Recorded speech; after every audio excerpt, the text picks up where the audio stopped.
Well, welcome to another Monday Masterclass.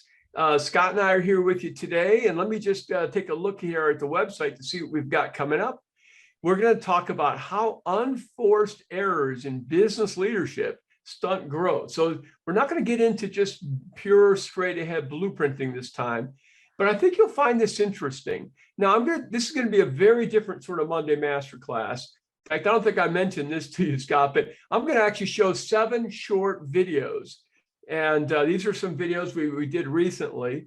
And you might think, well, Dan's just doing those videos because he's lazy on a Monday morning. And of course, that's true. But in addition to that, I thought these videos might be helpful because if you see some you like, you can look at them again, you can send them on to friends or something like that. So let me just show you what I'm going to be working from here. If I'm at the main website, the EAM Institute, and I go over to Insights, we have a video series now. We had an older one before, but this is a brand new one we just put together. This one is on B2B organic growth, and there are 50 video chapters. And before you faint dead away thinking about 50 video chapters, they're only 2 minutes long. And what I'd like to do today is I've got about 7 of these I'd like to cover. And what I'd like to do is really focus in on some of the leadership problems we see today. And we've been looking at these for a long time. So this has been kind of on my mind for a bit. And I'll share the video, and then we're going to open up for some brief discussion after each one. If you don't have anything to say, we'll move right on. But I'd like to get your impressions on these. Also, if you've experienced some of this at your company. Now, remember, this is being recorded, so you don't want to say, well, let me tell you about my boss today. Okay, we'll be a little more discreet than that. But let me start with the first one called Be a Business Builder. And I put this one together based upon a really wonderful business leader that I worked for many years ago. And as I was comparing his style, he was a Dutchman, to other styles, I thought this guy's a builder. So let me share the first 2-minute video here, and then we'll see if you have any reactions on this. Ever worked for a business leader who was a builder? I have. It was a wonderful experience. A builder is someone who drives business growth by delivering real value to customers, brushing aside business fads, short-term distractions, and financial gymnastics. Under their leadership, a business grows in size, profitability, and stature. Your company was founded by builders, and you can still spot builders today. They focus on understanding customer needs and meeting them with differentiated products. This leads to reliable organic growth over the years. Other leaders are remodelers, always fixing the place up.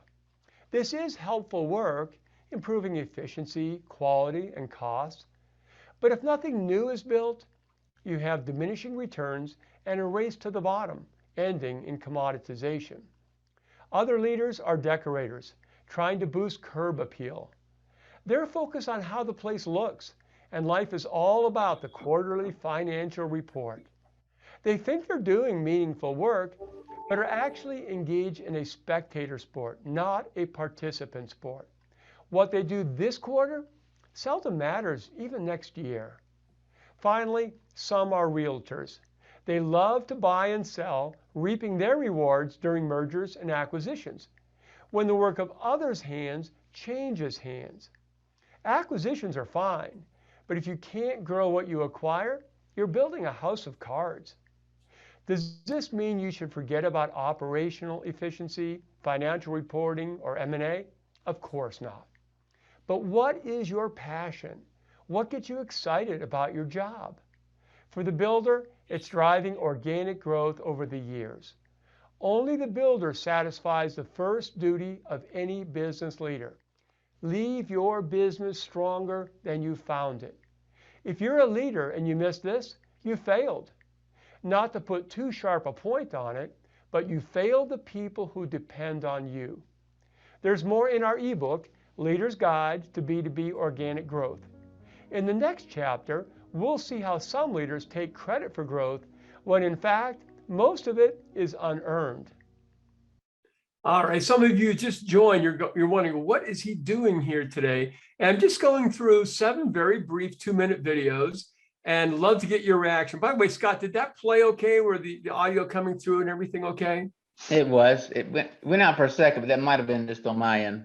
Okay, very good. So any comments on that? And if any of you guys ever worked for builders, here's your chance to have it to shout out your current boss if that's the case.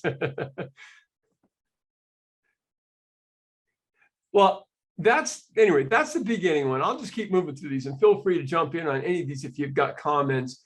But to me, that's a good question. If I'm a business leader, what is my main passion?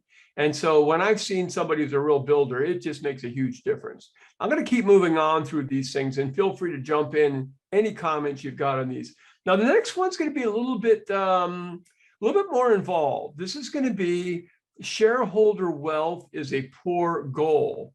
And I hope this doesn't I love your reaction. We'll get a little bit heavy in some of the financial numbers here in just a little bit. So I'll pause to see at the end of this one if you have any questions. But shareholder wealth is actually going away as a goal for many companies today. Let's play this and see what we have here. What's the main goal for your business? If it's maximize shareholder wealth, you need to change it. Thought leaders are rejecting it, and Jack Welch even called it the dumbest idea in the world. It's a lovely result, but a lousy goal. Your employees' goals should be actionable and inspiring. Tell me my goal is to raise earnings per share this quarter, and I'm stumped. But I could do something with this goal. Create customer value, which would deliver profitable organic growth, which would increase shareholder wealth. So let's focus on the goal we can achieve, not the result of that goal. Let me suggest this goal. Understand and meet customer needs better than others. In future chapters, we'll talk about the linkage between creating customer value and profitable organic growth. But for now, let's see why profitable organic growth is the key to shareholder wealth. Imagine your company has a PE ratio of 20. What drives the value of your company? Only 5% comes from your performance this year. The rest, 95%, comes from the market's expectations of your future growth. For example, say this year's earnings were $1 billion. Why did the market value your company at $20 billion? Where does the rest of the $20 billion come from? Their expectations of the future. So maybe you should spend 95% of your time here demonstrating that your future growth will be rapid, profitable, and sustainable. Sadly, most management teams fixate on this year's results. You say your investors won't let you think past this year? What about companies like Amazon that went 7 years before turning a profit? As Warren Buffett said, companies obtain the shareholder constituency that they seek and deserve. In the next chapter, we'll look at the goal of market-facing innovation and why you should make this your goal. Whoops. What's the main... There we go. So maybe if you have any comments on this, please jump in. Does anybody see their company moving away from maximizing shareholder value as a main goal? Or is that pretty much where people are still at as far as you can tell?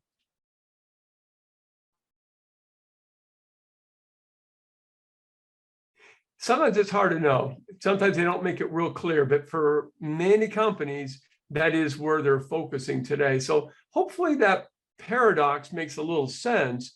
If you look at the valuation of a company, it's mostly about what the stockholder investors think is going to happen. So the idea is great result, really bad goal though to have as shareholder wealth. So let's move on to the next one. This one is rethink your major initiatives. And let me play this guy for you here. Right, there it comes. What major initiative is your business focusing on right now? There are many to choose from. You might be pursuing productivity increases or quality improvements or cost reductions, perhaps new sales training or building customer intimacy.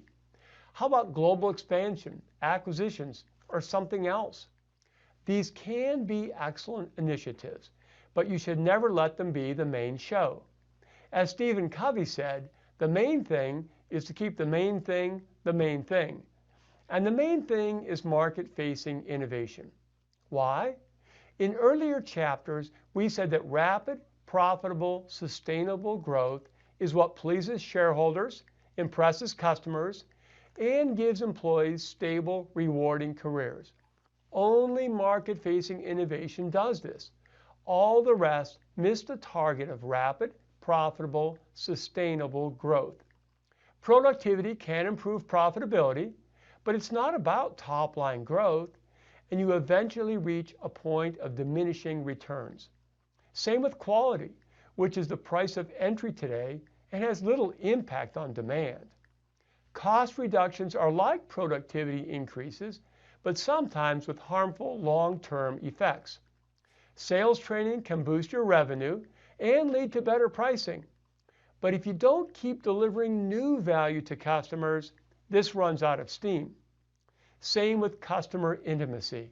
They may love you, but B2B customers need new value from their suppliers to compete. Global expansion hits the revenue line and may boost profits, but we're running out of developing regions to expand into. Acquisitions will certainly boost revenue and perhaps profits, but if you don't know how to grow the companies you acquire, you're just building a house of cards. The common shortfall is a lack of sustainable, year after year, reliable growth. Not so with market-facing innovation. As long as you understand and meet customer needs better than others, your growth will be rapid, profitable, and sustainable. In coming chapters, we'll show you how to do this. You'll see why you must focus on the understand part, something most B2B companies do poorly. So the reason I put this one together, I noticed that in some cases, it seemed like leadership teams would say, well, this year we're going to work on sales training. This year we're going to work on productivity. This year it's global expansion. This year it's, market-facing innovation, new product development. All of those initiatives are fine.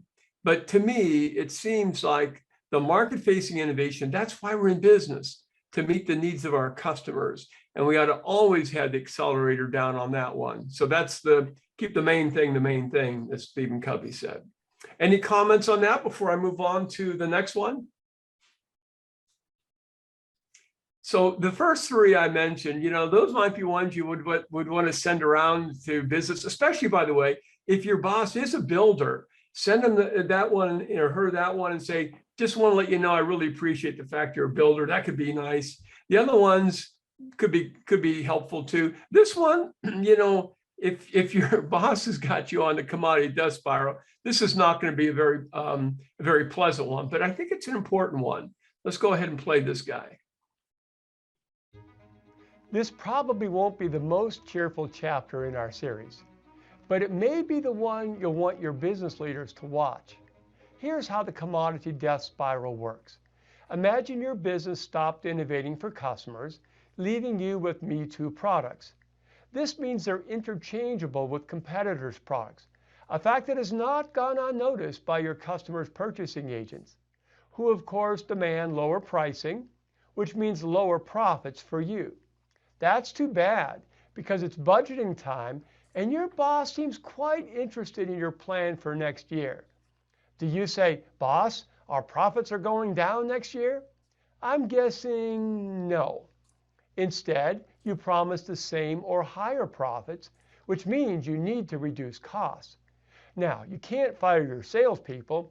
You need them for next year, so you cut R&D and marketing, right? But this means you'll have even less new product development capability next year, giving you even fewer options then.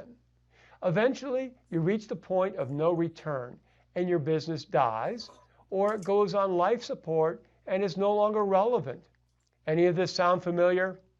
It happens when business leaders forget their number one duty is leave your business stronger than you found it.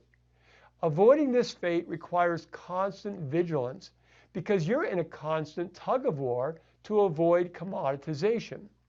Pulling you toward commodity are purchasing agents who do all they can to make your product interchangeable, competitors trying to knock off your products, new substituting technologies that obsolete yours, new market entrants, and product life cycles playing out over time. Against all this, you have only one defense: new products that deliver more customer value than competitors. It's sobering but true. Specialty forces come from you, the supplier, or they don't come at all. Now, don't be discouraged. We'll cover some practical ways to do this. But first, in the next chapter, we'll address business leaders' primary stumbling block, their time horizon. You may have noticed that we're getting a few themes that we do repeat throughout here. And that one is our goal should be to understand and meet customer needs better than others. And another one is, I think the primary mandate of a business leader should be to leave the business stronger than he or she found it. So we kind of hit those themes. Any comments at all on the commodity death spiral before I move on to slightly more pleasant topics? All right, very good. Now, this one to me, in some ways, the time horizon is maybe one of the main problems that business leaders face today. It's an underlying one that I think is really severe today that hopefully will change. But let's go ahead and play this, and you can comment if you'd like. At the root of most business problems is a time horizon that is too short. I once left a financial review meeting, and our president asked me what I thought of it. I said it was okay, but it reminded me of my first job as a freshly minted chemical engineer watching over an extruder on the midnight shift. Of course, I had to explain that. If the product quality coming out of the exit die was bad, did I stand there and exhort it to do better? I did not. I checked what was going into the feed hopper.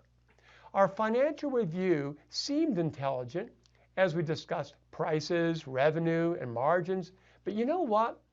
All of that was predetermined by the new products we had fed into the machine years earlier. Yes, I know. You have to take care of the short term so they'll keep you around for the long term. But at some point you need to ask, do I want my career to be a spectator sport or a participant sport? Some business leaders are worse than spectators. As they work to upgrade today's results, they degrade the feed of new products needed for the future. Because their travel bans, cost cutting, hiring freezes, reorganizations, and layoffs are precisely what you would do if you wanted to put the brakes on market-facing innovation and future growth. So is there any evidence that a longer time horizon works better? Research reported in the Harvard Business Review showed, on average, companies exhibiting long-term behavior had 47% higher revenue, 36% higher earnings, 58% higher market caps, and 132% higher job creation. So my advice, spend more time at the feed hopper. Become obsessed about your business's ability to understand and meet customer needs. Someone defined the future as the time we'll wish we had done what we're not doing now. Feed your hopper with great new products for a future of highly satisfying financial reviews. So does it seem a little bit bizarre when we think about it?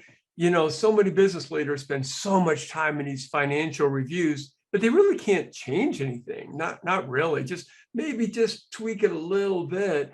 Where they really had the chance to change things was 2, 3, 4, 5 years ago, when the new products were being developed that drive the revenue and pricing and margins and so forth.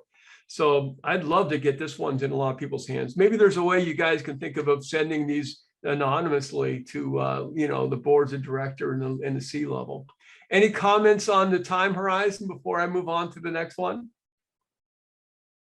All right, just 2 more. This next one's kind of interesting about first and second order effects. Let's go ahead and listen to this one. In the early 1900s, the French colonial government of Hanoi faced an exploding rat population, so they placed a bounty on rat tails people turned in. The first order effect was lots of rat tails turned in, but the second order effects were lots of tailless rats in the city and new rat breeding farms. Whenever you change a system to deliver a first order effect, you will always have a second order effect, which is often undesired. So you may think you're tipping just one domino, but there's always a second domino that will tip later, and usually more dominoes after this. How does this apply to B2B organic growth? Let's say you freeze discretionary spending. Good news, you meet this quarter's earnings target. But it also slowed dozens of new product projects as teams waited to run outside lab tests, hire technicians, interview customers, and so on. Product launches are pushed back, which delays future revenue, leading to poor earnings growth. What do you do now? Freeze spending again? Business leaders are sharp about most things, but often suffer from first domino fixation. And I'm sorry to say most don't learn from this experience. Let's say you're lamenting your poor earnings growth. How many times have you heard someone say, well, the problem is all those crazy spending freezes the last few years? Never? I call this first domino amnesia. But don't forget this is usually true. Easy fixes now lead to problems later, and hard work now leads to rewards later. In the next chapter, we'll see how the hard work of building your growth capabilities pays off. All right, let me get out of this one. And I've got one more here, and then I'd love to get your reaction on, would these be helpful? And could they be used in some ways and so forth? And let's just close this out with the last one. So far, it's been kind of, I've been a Debbie Downer, right? I'm saying many leaders have the wrong job descriptions, the wrong goals, the wrong initiatives, the wrong trajectory, commodity dust spiral, the wrong time horizon, and they're pursuing the wrong effects. Well, what's the right thing to do? Well, I think a lot of it is about building their growth capabilities. So let's close out on that one, and then I want to get some reaction from you guys if I can. Could you be focusing too much on results? Results are certainly worth pursuing, but you also need capabilities. Imagine a rock climber at the foot of El Capitan with the wrong footwear, no climbing skills, and flabby muscles. No capabilities. But boy, is he eager to get to the top. I mean, he wants results. Stephen Covey said we need to balance production or results with productive capabilities. We'll add the time dimension and ask, where do you spend your time? For most, it's pursuing this year's results. It helps to pursue near-term capabilities and long-term results, but the key to strong organic growth is building your long-term capabilities. Can you think of any champions in anything that didn't first build their capabilities and then win? So why do business leaders obsess with results this year, hit the reset button next year, and then climb back on the hamster wheel to do it all over again? This makes for some tired hamsters. Better to invest some energy in your growth capabilities. In the last chapter, you saw 24 growth drivers to help you understand and meet customer needs. But which growth capabilities should your company pursue? Well, don't hire a growth consultant because I have 2 free suggestions. First, download our research report showing which growth drivers work best for other companies. You'll see it's mostly about understanding customer needs. Second, run our free diagnostic that measures your business's performance on the same 24 growth drivers. Your employees take an online survey to rate your capabilities, and you receive a 20-page report that benchmarks your performance against average, top quartile, and top decile businesses in our large database. So if you want to develop a growth strategy based on solid research that doesn't cost a penny, consider these tools. Okay, well, I will stop subjecting you now to these videos. and would love to get your reaction. You know, on one hand, you might say, well, Dan, you know, these really aren't problems. We don't see these. This is, maybe you're kind of overplaying the issues we've got here. And at the far extreme from that, you might say, well, Dan, yeah, these are big problems, but you're tilting at windmills. You're never going to fix these things. So why are you trying? Hopefully, in somewhere in the middle, we can maybe make a difference. One of the things I should tell you about these videos is they don't mention blueprinting at all in them. My goal is to make them educational. Several universities are planning on using these. We can have these, we don't care where they're hosted. If you want to put them on your intranet site, some of our clients put our materials on their intranet. All of these things are available. So let me just get your reaction. Any thoughts on these? Are these addressing real needs? Is there a chance of fixing these things? Anybody have some thoughts on that?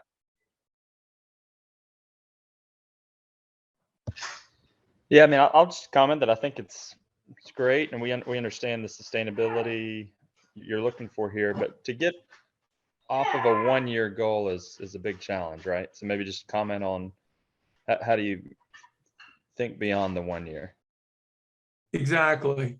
That to me is the real issue. How do we get away the time horizon, right? Right, Zach? At the very heart of this whole thing is this thing about working on the quarterly goals and the annual, and then hitting the reset button, starting again.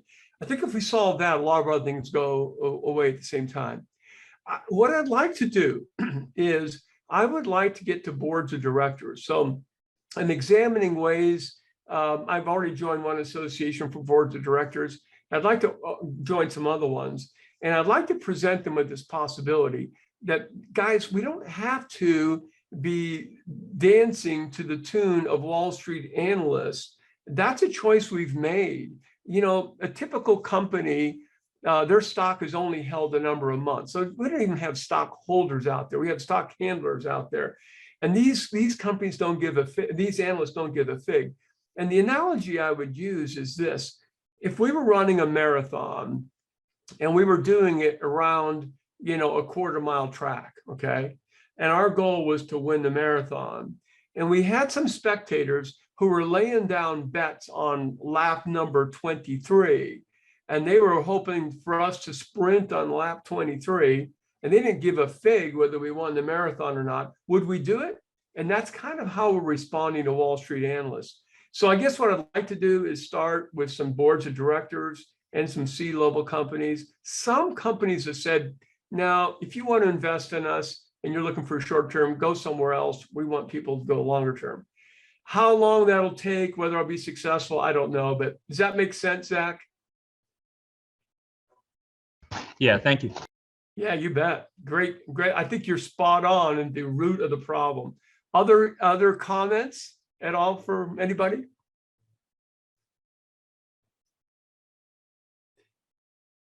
Another question I have for you all is, would these videos be useful?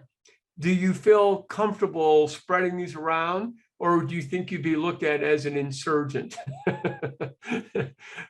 Any thoughts on that? Because this is kind of a new area for me here. How do we use these things? Mark, you were starting to say something, so you feel free to jump in if you have something.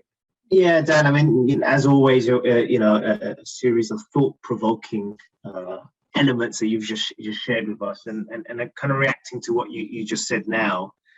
I think the audience is really the board level to really get the message across and drive true change. This needs some real transformational level thinking or rethinking of how companies run. So I think you're on the right track with going in different areas to actually try and hit them. I think by sending these videos around, it's thought-provoking, but I guess as an individual within a business, depending on where you are, is kind of like, yeah, what can I do about this? Mm-hmm. And really where it comes from is leadership. So depending on who you are within business on the call, if you're able to drive a conversation around, what are we trying to do and how are we trying to do it, then I think these are thought-provoking.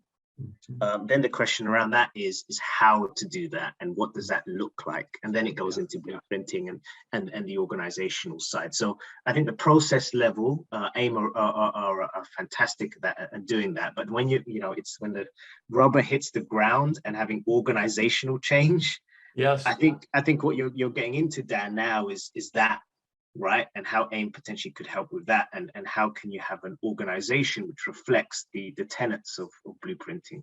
And over the years, I think that's exactly what we've been trying to figure out, and we're not there yet. I don't think we'll ever be there, but I think that's going to be the trick of this, and I think that's where you're heading with some of this stuff here. I think you're spot on, Mark. If anybody listening in has got a boss who, he or she is a builder, somebody who's kind of saying, no, I want to really build something of significance, then you probably have a good environment for this to take root. You could help move minds within that organization.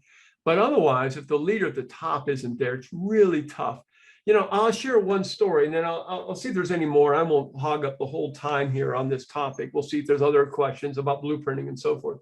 So I had a really large client, and the CTO was speaking with one of the group presidents, and the group president said, "Oh, I don't believe in innovation." And the chief technology officer said, "What do you mean you don't believe in innovation?" He goes, "Well," I says, "I'm getting kind of close to retirement. And, I know that anything we do in innovation now, it'll be several years before it really has a bottom line. So it's not going to help me. So I'm just going to kind of play this thing for the short term." And of course, the chief technology officer was aghast. Like, how can you say that? And then he thought about it a little bit. And as we were talking about it, he goes, "Well, at least the guy was honest. This is how a lot of business leaders do it." And so I started thinking about that. Well, how do you change that? So if I was the CEO of that company, what I would do, in that last video, we talked about a growth diagnostic. And in the growth diagnostic, it's a free service, but what you do is you send it out to everybody in a division or a group, and they rate the capabilities, and you can see what percentile you're at on each one. You get an overall percentile on how you're doing. Okay, fine. But here's the key. If I was a CEO, I would force my group presidents to have that run every year. And while I'm watching them and rewarding them for how they did in the short term, I'm going to be watching and rewarding or not rewarding them based on whether they're getting better at those growth capabilities.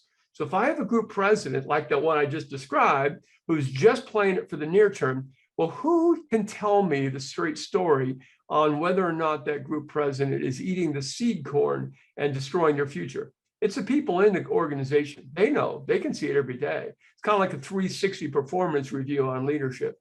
So one thing you guys might think about, it's kind of a subtle thing, but if you can get the growth diagnostic being run in your businesses on a regular basis, now there's a little way of tracking what the leaders are doing. All right, great comments. Any last comments on this whole topic? And then we'll open up and see if there's any general blueprinting or anything else anybody has. I'll be quiet for about 10 seconds so you see if you have any more comments on this. Okay, yes, I have maybe one thought. So thank you very much as well for the introduction to these videos. I think what I like and what I have seen is that you present this video in the matter of embedded in the process. So, there is an annual process, establishing goals and so on. And so why not to put these different videos into the context of this, what you say, strategy development process or any other process, so that at the moment there are 50 videos together. Yeah. So I would say to put it more into a context. That could be helpful as well. I think some people like it like this, and other people like to have it really in the process of when they work, and for special, if there are things that are coming up, and then to put it into a timing issue. Very great. Very good points, Beat. I like that a lot. I remember when I was in a corporation, I was in charge of the strategic planning, and I would send articles, HBR articles out to people to try to get their mindset. So to your point, anybody who's interested could just come to our website, AIM Institute, Insights, and then come down to video series. And anybody can sign up for a 10-week plan, and they'll be subjected to one new video per business day for 10 weeks, or they could sign up for a 50-week plan. So to your point, Beat, if somebody had an initiative, maybe they've got a strategic planning cycle, they want to get people thinking this way. Maybe they're going to have a global meeting when we can start traveling again, and they want people thinking about it. Or maybe this is a year where they've really designated organic growth as something they want to do and keep doing, not just stop. And, this is a plan they put everybody on. I mean, everybody have to individually go out and sign up, but I hope that people will sign up for this more than just cherry pick, because my goal is for people is to move minds. And, a little bit of that Chinese water torture, I suppose. But, when you get these thoughts coming at you over time, hopefully you start thinking differently. Yeah, make it part of a program. I like that, Beat. Great. Any other comments anybody has?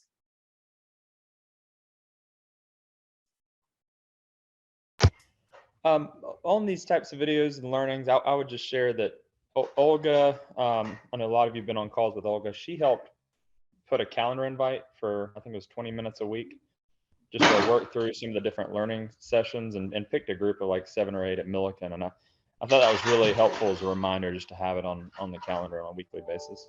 Well, that's interesting. Yeah, it's pretty cool, Zach. You could almost have like a little book club, right? 20-minute book club. Watch this video and what can we do about it in our business, right? I like that. I remember, Olga, a very thought-provoking, very deep thinker there. Very cool, Zach. Great. Any last suggestions or thoughts anybody has? Yes, for me, the question is how to distinguish yourself with, let's say, providers like Harvard Business Publishing and so on, because I think many organizations to provide this kind of nuggets of video for leadership, and why is yours distinct? What's distinctive in this part? Well, it's a great question. I may be kidding myself, but the vast majority of these will have some original thinking. There are things that we have learned over the years as we've worked with companies. I'm not saying there isn't some, repeat of what's out there, like we cite some Harvard Business Review research on short-term versus long-term and things like that. So we do rely on others' thinking. But for the most part, it's going to be some fresh thinking. At least you guys can give me some feedback. But for most of the part, when the videos are watched, I don't think people are going to say, oh, yeah, I've seen that a whole bunch of other times, repeated over and over again. The other thing that I hope will help is we work very hard to keep these down to, 2 and 2.5 minutes, so they're bite-sized. So one thing we're doing is with some universities, we're getting these out there. And, a lot of B schools, when they get into their examples, they have a lot of consumer goods examples. And I didn't get down into the more nitty-gritty here, but this is very much about B2B. Everything I showed you now is probably true for any business, but we really get into the nitty-gritty on B2B. And so my hope is that this will be fairly unique for people in business schools that want to get more B2B insights as well. Very good. Thank you, Beat. All right. Well, I'll tell you what, let's open it up. We'll open up the phone lines, as I used to say, Scott. If there's any questions on anything, sometimes we have none, but we like to keep some time in every session for general questions. Maybe you were at an interview and you had some questions about how to handle the customer interaction. Maybe you're working on some aspect of quantitative interviews or market segmentation, or getting your team firing on all 8 cylinders. Thanks, everybody. Bye-bye now. Thanks. Thanks. Bye.